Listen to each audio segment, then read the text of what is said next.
Cam Newton, Cam Jordan, they are both very good at what they do, and that just happens to include trolling each other. Sometimes it's a friendly rivalry, and other times it's far less friendly. But it's always some fun division rival beef. Our two Cams entered the league on the same night. They were both first-round picks in 2011, and just a few months later were both Week 1 starters. New Orleans and Carolina were heading in slightly different directions, though. The Panthers had only won twice the year before, and were rebuilding with first-year head coach Ron Rivera. Newton helped them triple their prior season's win total as he won Rookie of the Year honors and set new records for passing and rushing yards by a first-year quarterback. He also got a taste of what this rivalry meant immediately after his first career touchdown against New Orleans. For Jordan, he started 15 games as a rookie in a season that the Saints went 13-3. His first sack actually came in the regular season finale when he brought down Newton, but the pair had no ill will as of yet. The next year would be a bit different for the Saints, as the effects of Bountygate brought them down to a 7-win season. This let Carolina, who swept New Orleans that year, jump the Saints in the NFC South for the first time since 2008, and they wouldn't quickly give up that superiority. They took the division each of the next 3 years, including 2014 when the entire South finished under 500. And that's when we got our first cam-on-cam action. After Newton tacked on another touchdown in a Panthers blowout victory, he decided to celebrate essentially at Jordan. New Orleans didn't really appreciate this, and the pair found themselves in the middle of an all-22 scrum. Talking about the incident, Newton downplayed things and said it was just too much testosterone in one area. Jordan didn't have anything to say despite getting punched by a Panthers tight end. But the defensive end would have a bit more to say a year later. After Carolina took the division and rode their 15-1 record into the Super Bowl, Jordan was brought in as the Newton expert. He told CBS Sports how hard Newton was to bring down. Once you get a real hold of him, he's like every other quarterback. That being said, you hit him high in the chest, he's going to bounce off you, roll out. And he told NFL Network the same, but added his thoughts about Newton's extracurriculars. Let him do him, and I don't think it's just dabbing at this point. It's like dabbing, dancing, walking it out, talking it out, giving a kid a football, picking the kid up, letting him, teaching him the dab, and then they dance together. At this point, he is the halftime show. In the following season, as Newton's fashion taste evolved, Jordan made sure to get in on the jokes. The one-sided jabs continued as he told Mike Florio why he loved hitting Newton. We absolutely love hitting Cam Newton because after you hit Cam Newton, he's going to roll around 7 times, flop, flail, and look for the flag to be thrown. To this point, it didn't really seem like Newton was bothered by Jordan's comments. His team was coming off a Super Bowl appearance, while the Saints had just finished their third straight 7-9 season. I mean, considering the Panthers had won 7 of the last 10 against New Orleans, he didn't really need to worry about what Jordan had to say. But once we got to the 2017 season, that quickly changed.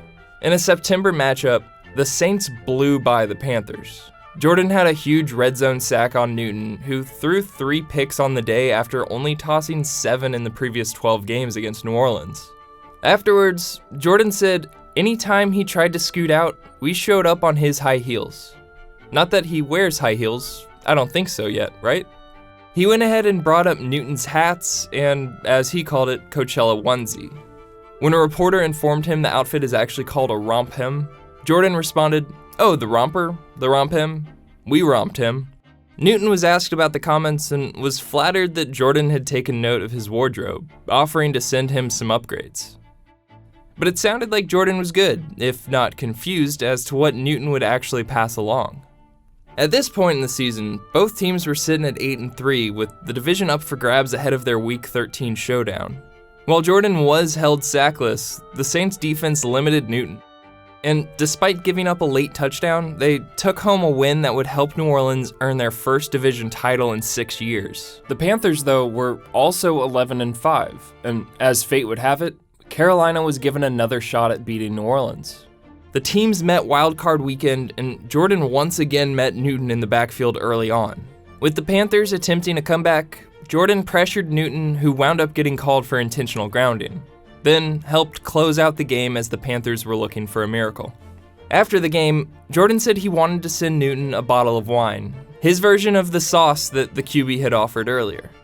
So while a bottle of Jordan Cab Sav headed to Carolina, the Saints headed to Minnesota, where Stephon Diggs happened.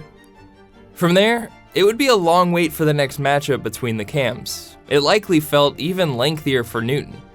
Ahead of their Week 15 showdown, he filled everyone in on what he did with the gift. I have a constant reminder each and every day when I look at my locker that I was gifted last year. Yeah, it was wine, and they sent a broom too. Jordan responded, questioning how anyone could be disrespected by such a nice gift, but failed to mention the broom. Newton would also make it very clear just how they felt about each other. At the end of the day, we respectively dislike each other. Jordan was clearly on Newton's mind, as the QB's cleats even commemorated the feud ahead of a game that was once again pivotal for the Panthers' season. The Saints had already clinched the division, and the Panthers were in need of some help to get a wildcard spot. And once the game began, neither offense was able to find a rhythm. While it wasn't pretty, the Panthers still had a chance with less than 2 remaining. With Carolina facing 4th and 5, Jordan dropped into coverage and helped force a final incompletion, ending the Panthers' playoff hopes on what would wind up being Newton's final snap of the season. Afterwards, Jordan knew just how he'd celebrate. I'm gonna enjoy this 24 hours. I'm gonna drink some red wine of maybe my last name's variety. But he also took time to praise his opponent. He's a hell of an athlete. He's a hell of a quarterback. He's a hell of a competitor. It takes a full game plan to go after him.